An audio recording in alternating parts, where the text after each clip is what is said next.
할렐루야. 오늘도 주일 2부 예배에 나오신 여러분 모두를 주의 이름으로 축복하고 환영합니다. 여러분의 영혼이 잘된 것처럼 범사가 잘되고 강건한 은혜가 있기를 바랍니다. 오늘 이 주일도 하늘에서 비가 내리는데 이제 비 오고 나면 또 내일 모레서부터 다시 추위가 온다고 그래요. 그러니까 여러분 요즘 또 독감, 감기 조심하시고 늘 건강하실 수 있기를 축복합니다. 오늘 보니까 우리 장동인 청년이 전역해서 우리 주일 예배에 참석했어요. 우리 국방의 의무를 잘 마치고 돌아와서 신앙생활하는 우리 귀한 믿음의 아들인데 우리 신앙생활 잘하도록 우리 격려 박수하도록 하겠습니다.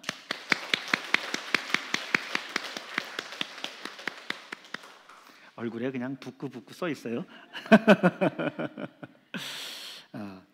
여러분, 이번 해는 종교개혁 506주년을 맞는 해입니다. 1517년 마틴 루터가 로마 캐톨릭의 부패와 특별히 면죄부 판매를 비판하면서 비텐베르크 대학 교회 정문에 95개조 반박문을 내걸면서 시작이 됐어요. 당시 종교개혁의 세 가지 정신이 우리가 잘 아는 오직 성경, 솔라 스크립투라, 오직 믿음, 솔라 피데, 오직 은혜, 솔라 그라티아라고 하는 이 세 가지로 압축이 됩니다.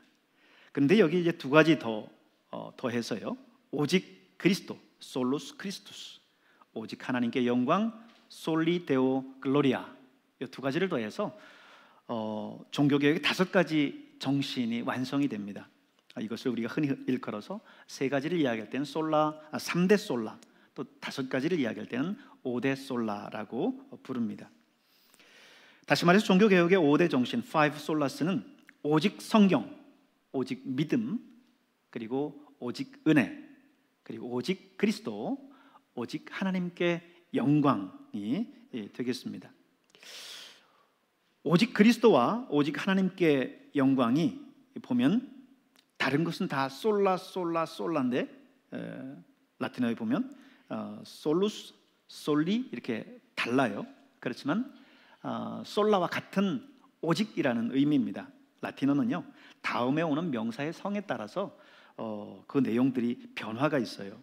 그래서 성경, 은혜, 믿음은 여성형 명사입니다. 그래서 앞에 솔라로 수식을 하고요, 그 다음에 그리스도를 나타내는 크리스투스, 이거는 남성형 명사라서 솔리로 수식하고, 그 다음에 있는 하나님께 영광이라고 하는 것은 하나님께라고 하는 역격이 들어가기 때문에 거기에 이제 마지막 솔리라고 하는 내용으로 수식을 하고 있습니다. 그러나 다 같은 오직이라고 하는 의미라는 것을 여러분이 참고로 하시면 되겠습니다. 이번에 계속해서 묵상할 이 종교개혁의 5대 정신에 대한 강해는요, 앞으로 5주 동안 한 주씩 이 주제들을 살펴보려고 해요.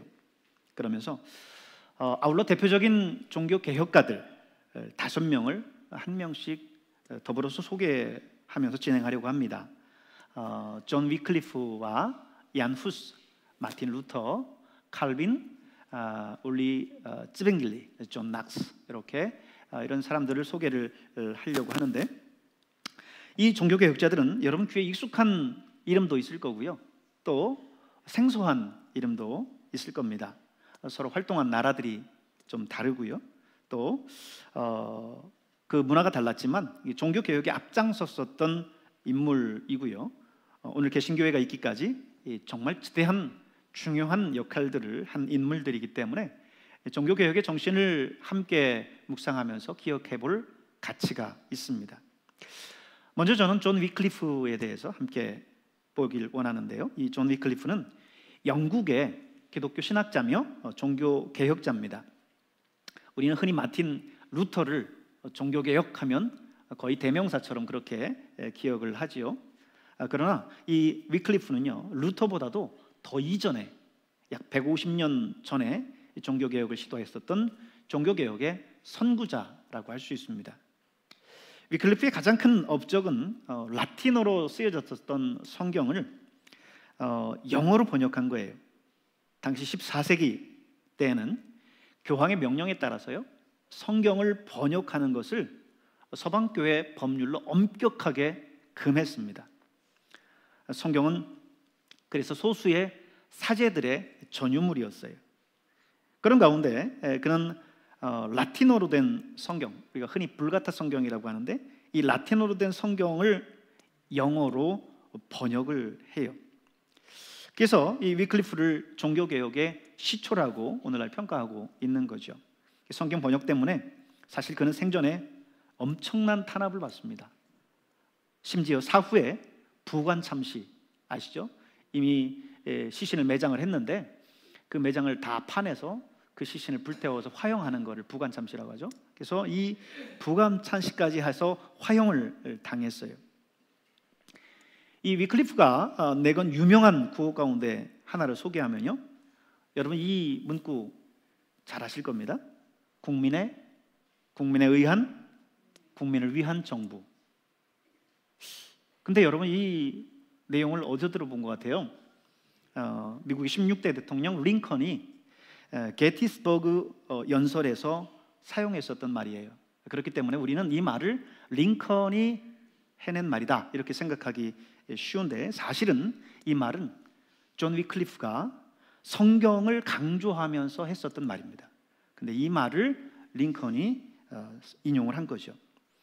위클리프는 성경이 국민에 의한, 국민을 위한 정부를 만들어낼 것이다 이렇게 주장했어요. 결국 여러분 오늘날 민주주의가 바로 거기에 기초하고 있지 않습니까? 그래서 결국 성경이 근본적으로 민주주의를 이룩해내는 그런 결과를 가져왔다라고 하는 것을 우리는 알 수 있습니다. 오늘은 종교개혁의 5대 정신 가운데 오직 성경, 솔라 스크립투라에 대해서 자세히 한번 살펴보겠습니다. 종교개혁자들이 오직 성경을 외친 이유와 또 배경을 보면 이렇습니다. 당시에는요, 성경을 누구나 읽을 수 있는 것이 아니었어요. 오늘 우리는 정말 성경이 많죠. 집에도 성경이 몇 권씩 되고 한 사람 앞에 몇 권씩 가지고 있는 분들도 있고, 또 다양한 출판사들과 편집된 그런 성경들을 우리가 보고 있습니다. 그런데 당시에는 성경을 누구나 읽을 수 있는 것이 아니었어요. 오늘날 사람들은 그래도 어느 정도 글씨를 다 읽어서 대부분이 이제 글을 읽을 수 있기 때문에 성경이 있으면 그 성경을 읽는데, 당시에는 문맹률이 일단은 높았기 때문에 대부분의 사람들이 글을 읽을 수 없었습니다. 여러분이 유럽 교회들을 가보면 교회마다 교회 내부에 뭐가 있어요? 성상이나 엄청난 그 그림들, 벽화들이 있잖아요. 거의 이 그림을 위한 공간이에요. 그래서 그림으로 가득 차 있습니다. 처음에는 웬 그림들을 저렇게 많이 그려놨을까 생각도 했었는데, 알고 보니 당시 문맹률이 높았었던 그 시대에 일반 평신도들이 와서 예배 드릴 때 성경을 접할 수 있는 방법은 그 그림을 통해서 성경의 스토리를 이해하는 것 뿐이었다는 거죠. 그래서 그걸 통해서 그렇게 성경을 전달했기 때문에 또 성당 안에 그렇게 그림들이 많이 있었던 겁니다. 교회 건물마다 보면 예수님의 탄생부터 시작해서 예수님의 십자가 사건, 부활, 승천, 재림까지 예수님의 일대기들이 다 성화로서 그려져 있는 것을 봅니다. 두 번째, 당시에는 성경을 소수의 사제들만이 독점했어요. 소수의 사제들만 성경을 읽는 게 허락이 됐습니다. 그러다 보니 당연히 일반 성도들은 성경을 읽지 못하는 게 당연하죠. 혹 글을 읽는 능력이 있다 할지라도 성경을 읽을 수 없었습니다. 접할 수도 없었습니다. 더군다나 성경이 있다 하더라도 성경 원문은 어떻게 되어 있어요? 히브리어 그리고 헬라어로 되어 있죠.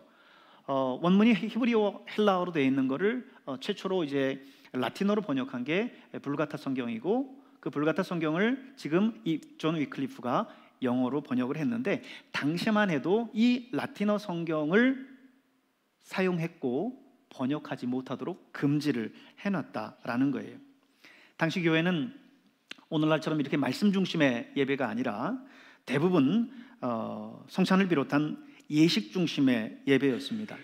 그리고 그 모든 것들을 다 라틴어로 진행을 했기 때문에 일반 성도들은 성경을 읽지도 못할 뿐만 아니라 예배 예식 자체 역시 그저 알아듣지도 못하면서 저 문구가 다 천상의 언어구나 생각하면서 참여할 뿐이었어요. 그저 종교심만을 가지고 거의 참여하는 것 뿐이었죠.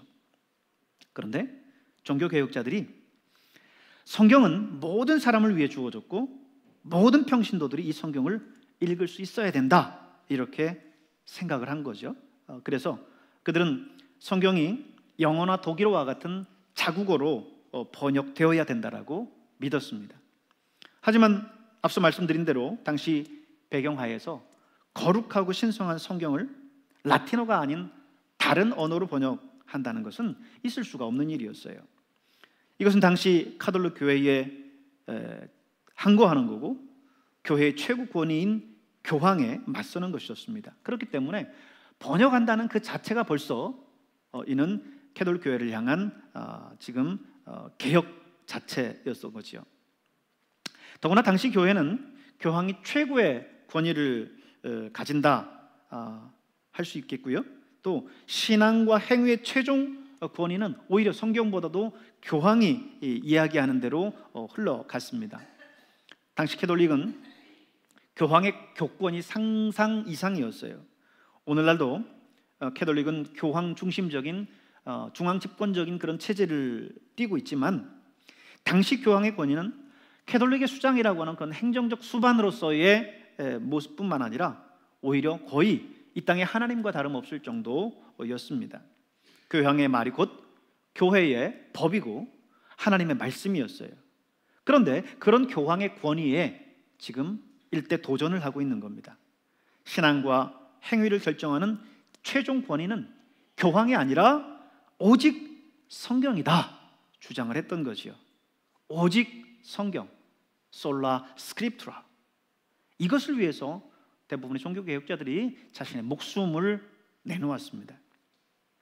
그렇다면 자신의 목숨을 내놓을 정도로 그렇게 중요하게 여겼었던 종교개혁자들이 그렇게 중요하게 여겼었던 이 성경은 과연 어떤 책인가? 오늘 본문의 말씀을 통해서 한번 살펴보도록 하겠습니다.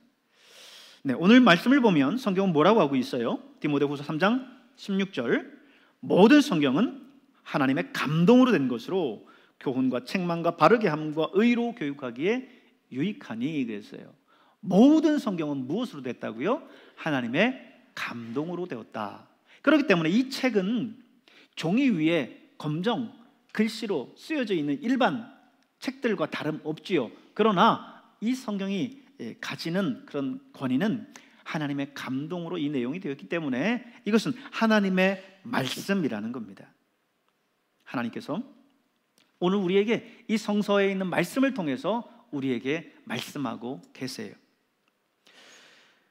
오늘날은 과거 선지자들에게 하나님께서 말씀하셔서 육성으로 이렇게 들려주셨던 것처럼 그렇게 말씀하시지 않습니다. 오늘날은 우리가 주신 하나님의 말씀인 이 성경을 통해서 하나님의 메시지와 음성을 들어요. 신학에서 흔히 계시를 이야기할 때 특별 계시와 일반 계시를 이야기를 하는데요. 일반 계시는 주변 자연의 환경들을 보면 거기에 하나님의 숨결이, 하나님의 손길이 느껴집니다. 그걸 통해서 하나님의 창조의 섭리도 보고, 그래서 그걸 통해서 하나님을 알아가기 때문에 그 모든 것들이 우리에게 하나님을 계시해 준다 해서 일반 계시라고 하고요. 특별 계시는 오늘 하나님께서 특별히 우리에게 주신 이 성경 말씀, 이거를 우리는 특별 계시라고 하고, 이 성경 말씀은 예수 그리스도로 인해서 완성이 됐습니다. 그러게 더 이상 이제 하나님께서 다른 음성을 우리에게 들려주셔서 선지서를 써야 된다든지 계시록을 써야 된다든지 묵시록을 써야 된다든지 그럴 이유가 없어요. 이 66권의 성경 이외에 다른 계시를 받았다라고 하고 그것을 나온다면 그것은 곧 이단인 거예요. 여러분, 이 말씀이 하나님의 말씀임을 믿으십니까? 오늘 여러분이 가지고 있는 이 성경 속에 이 말씀이 하나님의 말씀임을 여러분 확신하십니까? 그렇다고 한다면 어떻게 해야 될까요? 우리는 이 말씀을 가까이 해야 돼요. 이 하나님의 말씀인 성경을 가까이 해야 됩니다. 성경이 하나님의 말씀이라면 여기에 우리의 인생에 답이 있어요. 우리 인생에 참된 진리가 여기에 있습니다. 그러므로 우리는 이 성경을 늘 가까이 해야 될 줄로 믿습니다. 그렇다면 여러분, 성경을 또 어떻게 가까이 해야 될까요? 그 방법은 무엇입니까? 늘 내 곁 가까운 곳에 성경을 두면 그것이 성경을 가까이 하는 걸까요? 거실 선반 위에, 자동차 위에, 앞에나 뒤에 늘 싣고 다니면 그것이 성경을 가까이 하는 걸까요? 그렇지 않습니다. 성경을 가까이 한다는 것은 예를 들어 성경을 읽고 쓰고 묵상하고 암송하고 공부하고 하는 게 말씀을 가까이 하는 것이지, 그저 성경책만 내 곁에 둔다고 해서 그것이 말씀을 가까이 하는 것이 아니에요. 물론 읽고 쓰고 묵상하고 암송하고 공부하는 것, 이것 가운데 어떤 것이 최고고 최선이다라고 할 수 있는 것은 없어요. 다만 하나님의 말씀을 가까이 한다는 것은 이런 방법들 통해서 우리가 늘 하나님의 말씀을 늘 곁에 두고 있어야 된다는 것입니다. 먼저 성경을 읽는다는 거, 이건 성경 통독과 같은 것들을 이야기할 수 있겠죠. 그래서 예전에는 1년에 1독, 2독 그런 성경 읽기 계획을 가지고 성경을 읽었어요. 이번에 해는 우리 교회에서 이 성경 읽기를 하고 있는 프로그램이 있습니다. 뭐죠? 공동체 성경 읽기, Public Reading Scripture, 그래서 PRS라고 이렇게 통칭하고 있는 공동체 성경 읽기를 우리가 하고 있어요. 이 공동체 성경 읽기는 개인적으로 읽는 성경 읽기와는 조금 구분이 되어야 돼요. 왜냐하면 이 공동체 성경 읽기는요, 한 공동체가 같은 본문의 말씀을 같은 날 그 말씀을 낭독하는 거예요. 읽는 겁니다. 그래서 한 공동체가 같은 하나님의 말씀을 통해서 같은 비전을 받고 같은 뜻을 향해서 나가는 것이 바로 이 공동체 성경 읽기예요. 성경 속에 보면 이스라엘 공동체가 모두 함께 하나님의 말씀을 낭독하는 것을 듣고 거기에서 회개의 역사가 일어나는 그 사건들이 있었어요. 그걸 통해서 우리가 이제 공동체 성경 읽기를 같이 하고 있습니다. 그래서 우리가 욕심이 나서 더 많은 부분들을 읽고 싶어서 더 빨리 읽는 것도 중요해요. 그러나 그것보다 같은 스케줄을 가지고 같은 본문을 가지고 읽을 때 온 공동체가 같은 마음을, 같은 하나님의 말씀을 가질 수 있기 때문에 그것이 더 중요합니다. 이제 공동체 성경 읽기도 2달여 또 못 남았어요. 그죠? 그렇기 때문에 여러분, 남은 이 날짜 동안 열심히 공동체 성경 읽기 하셔서 우리 1년에 1독 성경을 읽는 여러분 될 수 있기를 바랍니다. 두 번째는요, 성경을 쓰는 거예요. 성경 필사를 말하는 거겠죠. 우리 교회 벌써 6차 성경 필사를 진행 중에 있는데 계속해서 필사를 이어가는 분들이 있어요. 초기에 처음 시작할 때는 아주 의욕적으로 많은 분들이 참여했는데 하다 보니까 이게 쉬운 일이 아니거든요. 그래서 중도 포기하는 분들도 많이 있지만 지금도 그 성경 읽기를 계속해서 꾸준하게 이어가시는 분들이 있습니다. 성경 읽기가 끝나면 저희가 예쁘게 제본을 해서 드리는데 사실 그것만큼 값진 게 없어요. 여러분의 자녀들에게, 자손들에게 무엇을 여러분 유산으로 주시겠습니까? 돈입니까? 명예입니까? 땅입니까? 어떤 권세입니까? 여러분이 줄 수 있는 그 많은 것들, 그 어떤 것보다도 중요한 것이 바로 신앙의 유산인 줄로 믿습니다. 그럴 때에 이 여러분의 한 땀 한 땀 이 새겨져 있는 그 성경의 필사본을 여러분의 자녀들, 여러분의 자손들이 대할 때 얼마나 큰 감동이 그들에게 있을까요? 그렇기 때문에 여러분, 이 어떤 것보다도 이 필사본 물려주는 것이 굉장히 가치 있다라고 생각이 듭니다. 어떤 분은 벌써 성경 전권 다 쓰시고요, 두 번째 성경 쓰기 마무리 단계에 있는 분들도 있어요. 참 대단한 분들이에요. 이분들 늘 시간만 나면 성경을 쓰세요. 집에서, 가게에서. 세상적인 시간 다 보내기보다 하나님 말씀을 한 자라도 쓰겠다라는 마음으로 성경 쓰기를 하시는 분들입니다. 그리고 세 번째는 묵상인데요. 큐티라는 말 여러분 많이 들어보셨죠? 성경을 통해서 주님과 함께 교제하는 조용한 시간을 갖는 거예요. 조용한 시간, quiet time, 이거를 약자로 해서 큐티라고 지금 부르고 있는데, 이건 단순히 읽거나 쓰는 걸 넘어서요, 성경을 깊이 묵상합니다. 성경의 내용을 읽거나 쓰는 것만큼 분량이 많지는 않을 수 있어요. 그렇지만 주어진 본문을 통해서 단순한 성경의 지식을 받는 게 아니라 그걸 통해서 오늘 내게 말씀하시는 하나님의 그 음성이, 메시지가 무엇인가를 듣고 내 삶에 깊이 적용하는 좋은 신앙에 유익한 또 방법이기도 합니다. 생명의 삶이라든지 GT라든지 묵상하는 사람들, 요즘 이 큐티를 위해서 좋은 교재들이 많이 나오고 있습니다. 그 다음에는 암송이라는 건데요, 여러분 성경 구절 외우는 거 암송이라고 하죠. 교회학교 때 암송했다든지 아니면 어디 수련회 갔을 때 식사하기 전에 식사 요절로 외웠었던 그런 성경 구절들, 그 암송하는 것들이 우리 신앙에 굉장히 큰 힘을 가져다 줍니다. 대표적인 성경 우리 늘 암송 많이 하는 구절이 뭘까요? 요한복음 3장 16절 뭐죠? 하나님이 세상을 이처럼 사랑하사 독생자를 주셨으니 이는 그를 믿는 자마다 멸망하지 않고 영생을 얻게 하려 하심이라. 오늘 읽은 말씀 디모데후서 3장 16절, 모든 성경은 하나님의 감동으로 된 것으로 교훈과 책망과 바르게 함과 의로 교육하기에 유익하니. 우리 잘 아는 우리 데살로니가 후서 5장 데살로니가 전서죠. 5장 16, 17, 18절에 있는 말씀, 항상 기뻐하라, 쉬지 말고 기도하라, 범사에 감사하라, 이는 그리스도 예수 안에서 너희를 향하신 하나님의 뜻이니라. 우리가 이렇게 암송한 하나님 말씀들은 그때그때마다 우리의 머릿속에 떠오르고 마치 소가 되새김하듯이 그 말씀들을 늘 내 삶 속에서 되새김하고 묵상할 수 있기 때문에 암송하는 것들은 단순히 그거를 달달달달 외우고 있는 것과는 또 다른 의미를 가지고 있어요. 그래서 성경을 가까이 한다는 것은 또 이렇게 하나님의 말씀을 암송하는 거예요. 마지막은 성경을 공부하는 겁니다.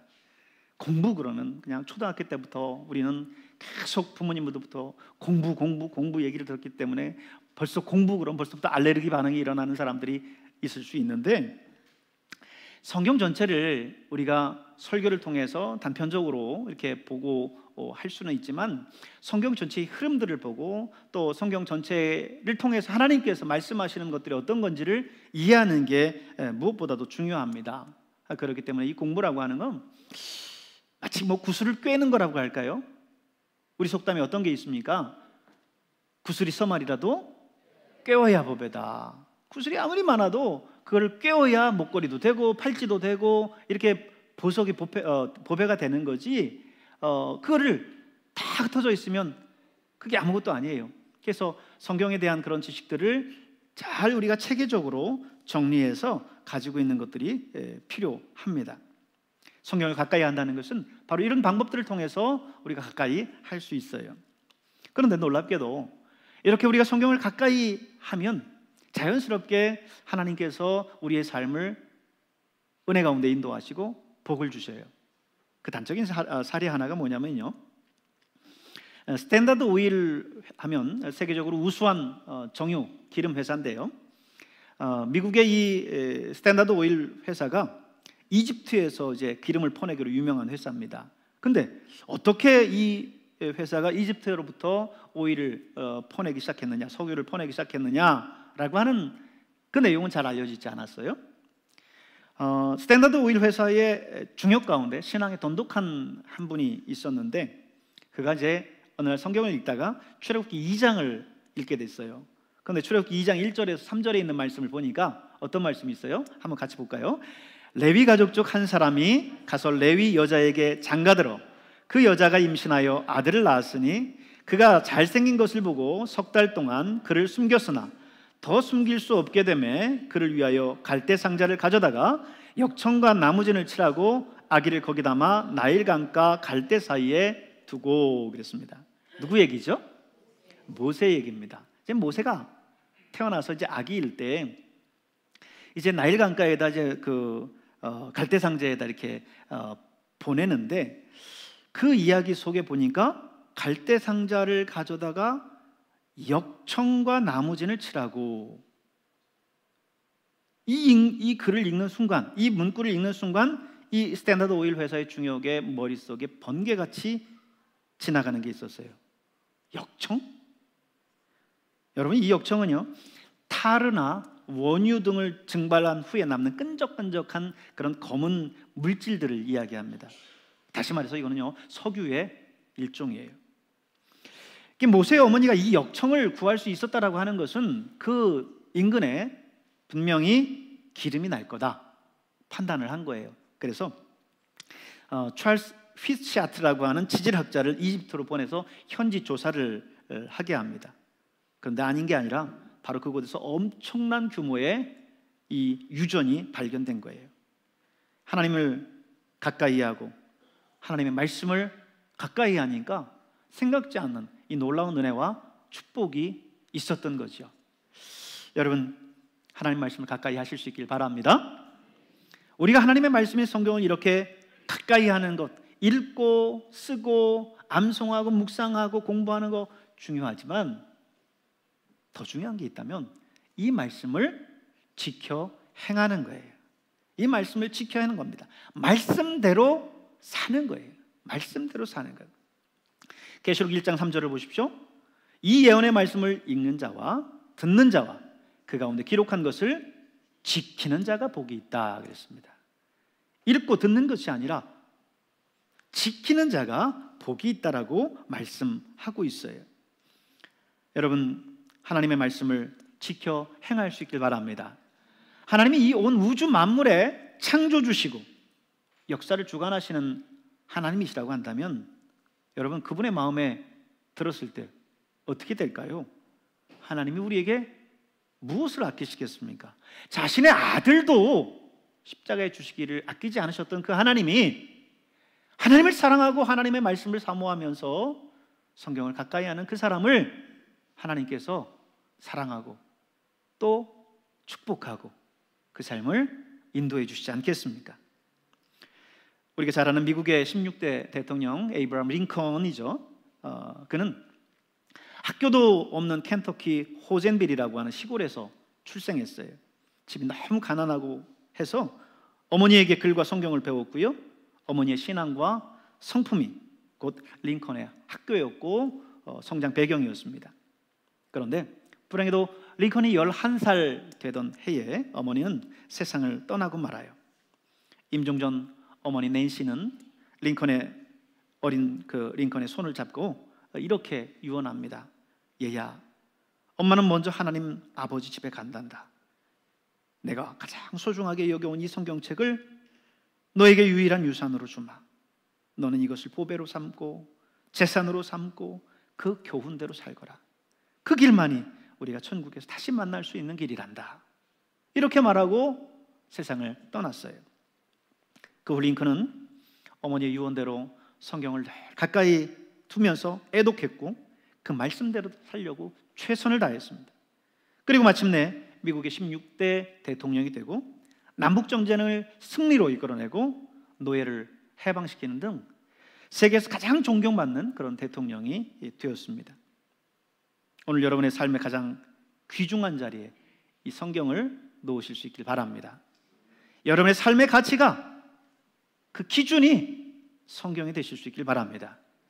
오직 성경, 솔라 스크립투라, 오직 이 한 권의 사람이 되시길 주님의 이름으로 축원합니다. 기도하겠습니다.